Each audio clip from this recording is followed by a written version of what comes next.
Let's see what we're working on today. Huh. Huh. Huh. Huh. I think I might have too many Warhammer models.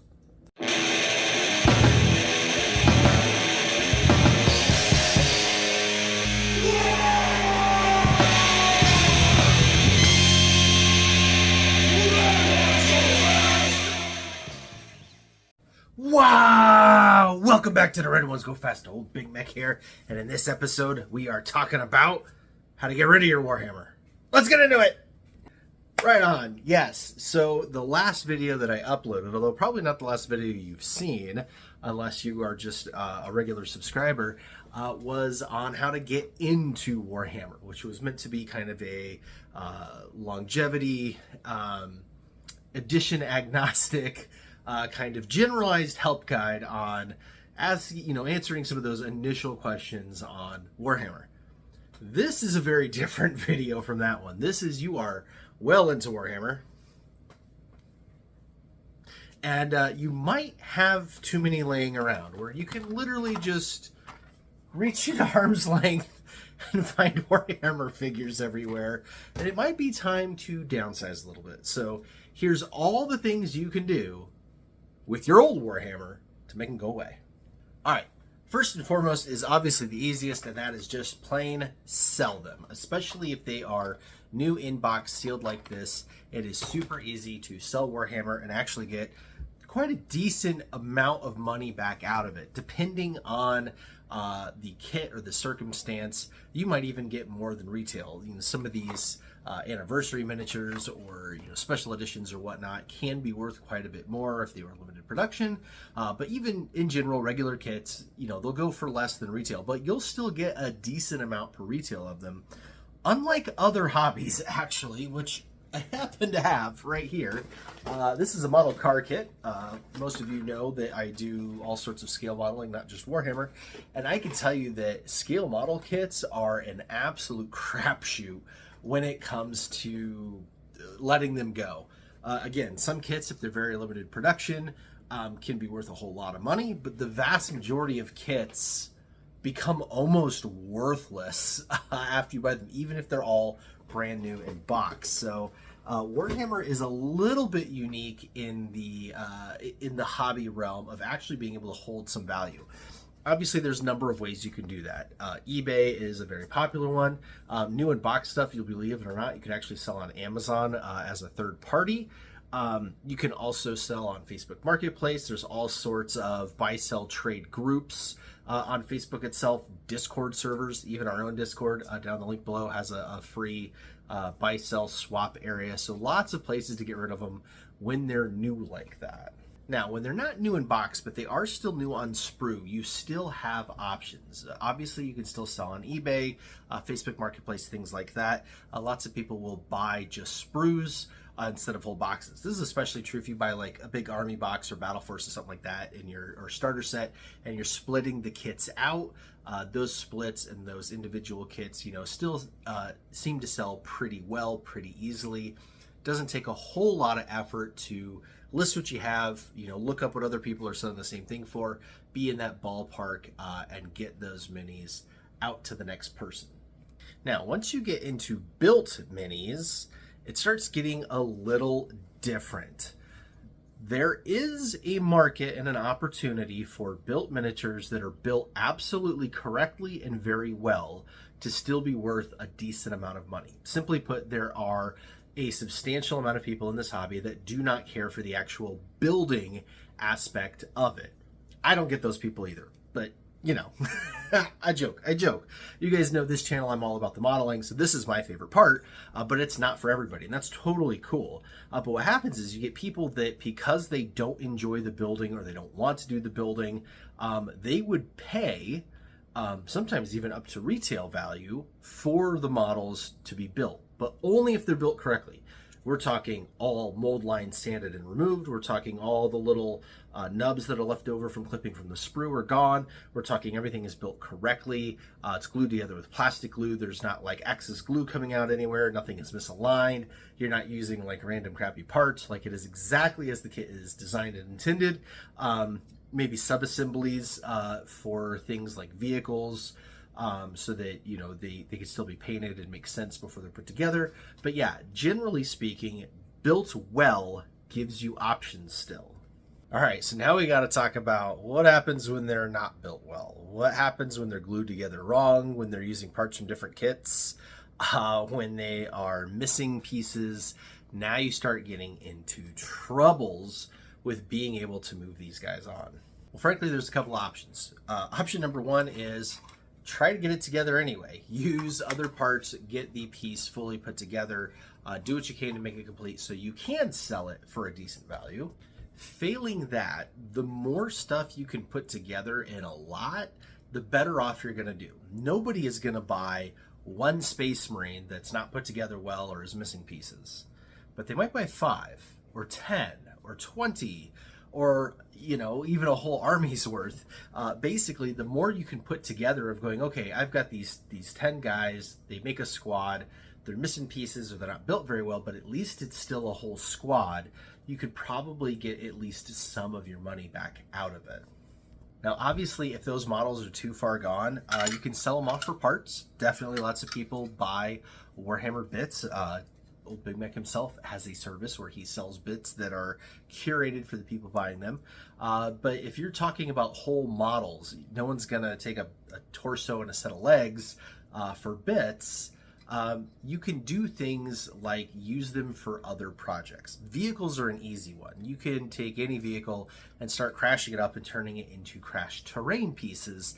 And then at least you've got legit Warhammer models in your terrain. For figures, actually what I would recommend is going out and buying the correct kit. Now, I know this seems kind of weird, like, I want to get rid of these guys, why would I go buy more of them? Well, it allows you the opportunity to fix them and get more value out of them. You see, most basic troop kits, actually most infantry kits, period, but definitely basic troops, come with multiple weapons options and arms in the whole kit. Some even have 3 complete sets of heads, like the Eldari Guardians kit. So you can take those spare parts from the kit that you've bought new and use them to repair your squad of broken guys, get them all together, you can prime everybody, and now you have 2 full squads that are complete and ready to sell instead of being broken up, busted bits. Now, if you don't want to go through all that, you don't want to make terrain, you don't want to fix them up, you've just got kind of some old broken Warhammer, but you know it's at least worth something, there are still ways to sell it. There are a number of places that do trade-in, where they will buy used Warhammer. Obviously, Mindtaker Miniatures is my local friendly local game store that I love to death, and they do lots of buying and reselling of used Warhammer. I'll put a link down in the description below. Not sponsored at all. I just, yeah, I love them, shutting them out. But there are definitely other options. I know there's a really popular one in the UK that you see on all the UK-based channels as well. Murphy's? I don't know, something like that. But anyways, Murfield. There we go, Murfield. Murfield does it in the UK. But basically, no matter where you are, you should be able to find at least one hobby store that's kind of their jam. That's what they do, is they will buy your used Warhammer, fixed, not fixed, broken, on the sprue, whatever, and you will get some money back out of it for it. So it's definitely a way to go, especially if you have a whole bunch of it that you can't really identify or you don't really want to screw with. You could put it all in the box and just kind of make it go away and end up with some money in your pocket, or some teeth if you're an orc. Now, if you are a runt herder like old Big Mek, you can always give your Warhammer to your grots, to your kids, let them paint them up, build them, play with them, and do what they will with them. It will help build their excitement for the hobby and get them to want to do it with you and be a part of it. And yeah, it's a really cheap and easy way to get your kids hooked up. Because, you know, giving them things like hero clicks to paint is one thing, but if they know they have an actual legit Warhammer model, they tend to really like it. And if they glop a bunch of paint on it or break it playing with it or whatever, it's not that big a deal because it's this old thing that you were going to get rid of anyway. So obviously I have done that. 3 of my 4 are definitely still into Warhammer and build and paint.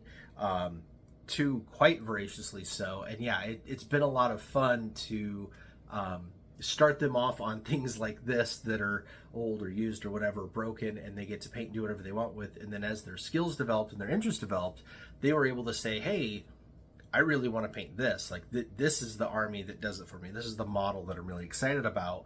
But because they had practice up to that point, it was totally cool to get that for them, because then they were able to do a really good job on it and really appreciated it and loved it, all because they started off with something like that.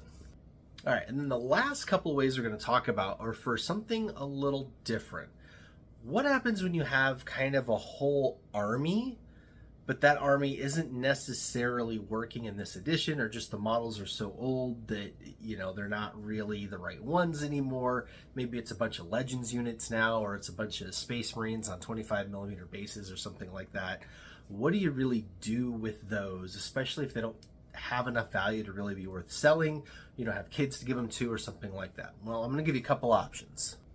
First of all, do you have a local gaming club or group or something like that? You know, again, regular viewers of the channel know that where I live in person, we have a fantastic local gaming group with Board Boss Ken and Tom and all those guys, and they play all the time, and they all have crazy amounts of armies. But also we have lots of new people coming all the time, or people that are interested in Warhammer, things like that. Kind of putting together a house army, so to say, or having an army available for someone to play kind of their first game with, even if it's not the most competitive or the newest thing, but just having something being like, oh yeah, I want to try this Warhammer thing, but I don't know anything about it. You'd be like, here's this army. We're gonna play a game, but like, it gives them something to play with, and if something does happen to it, if it gets broken or whatever, it's not as big of a deal, because it's not your precious current army, right?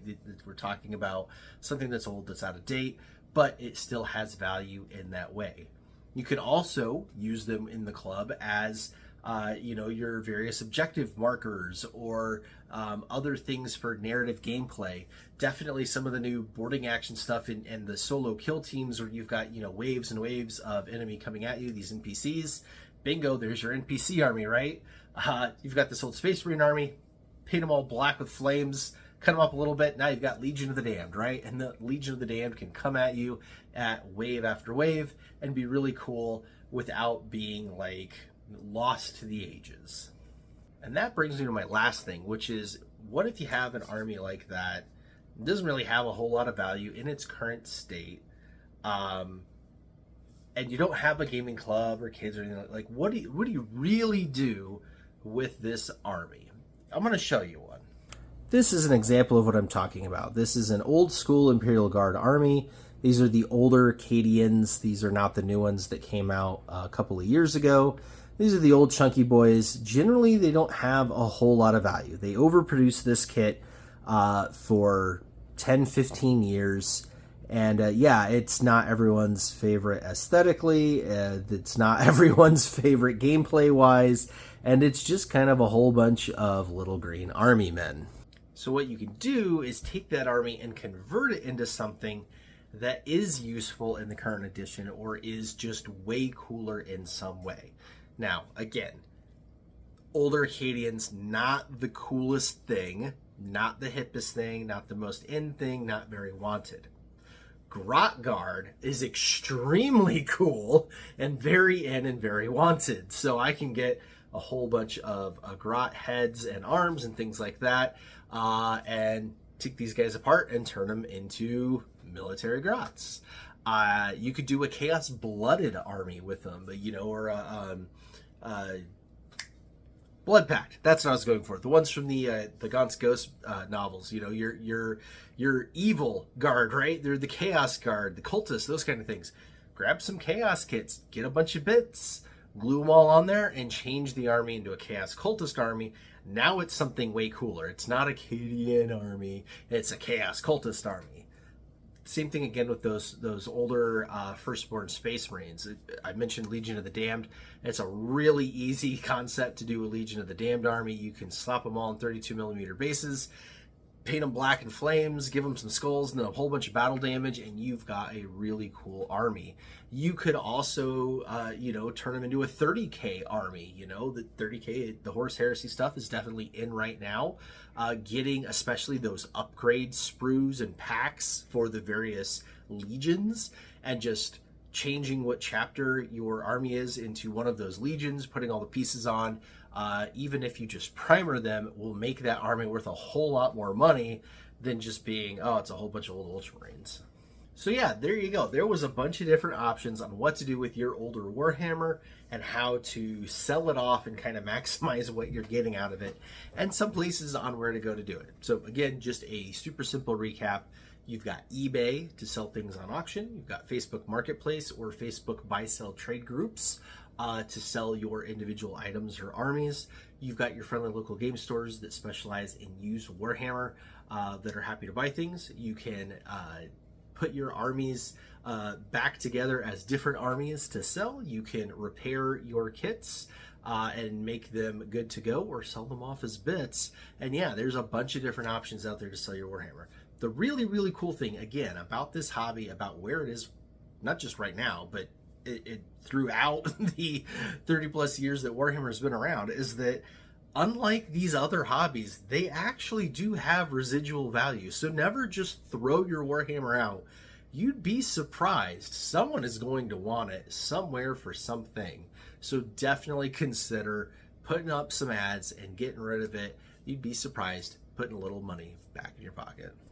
All right, that's going to do it for this episode. If you liked what you saw, I'd appreciate any kind of feedback down below, or even if you didn't like it. But hitting buttons and making comments helps feed the algorithm, which helps feed the channel, which helps feed my squigs. So until next time, what on?